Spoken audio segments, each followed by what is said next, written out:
Some of the things that are riding the rocket for us has just been extraordinary, and we have all these simulations, but it felt so different for us in real life. And then the views of the Earth and the crescent Earth is really incredible.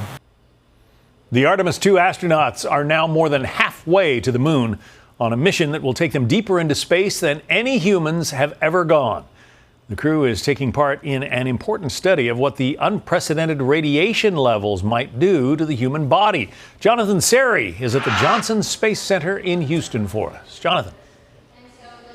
Hi, John. They're able to do this study because as Artemis II ventures beyond the protection of Earth's magnetic field, the astronauts on board will be exposed to higher levels of cosmic and solar radiation, even higher levels than what the astronauts on board the International Space Station in low Earth orbit experience. And radiation affects people differently, so NASA researchers took cell samples from each crew member and placed them inside small chips that simulate living tissue.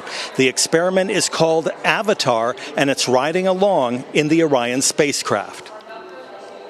We'll get a lot of really good data back as to how the radiation affects that tissue sample, so then we can take that data and make sure we fully protect our astronauts going into our longer duration missions going to the moon and then, of course, onto Mars.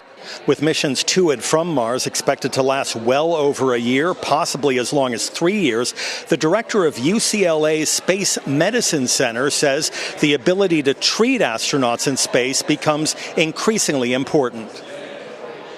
As we start going towards these missions where you can't just abort back to the Earth and go to a hospital, we're going to have to send up physicians on these missions to do everything from minor emergencies to even potentially up to major surgeries at some point.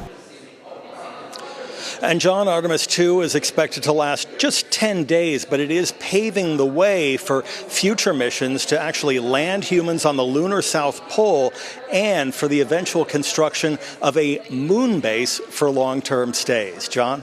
Exciting stuff. Jonathan Seri, thank you.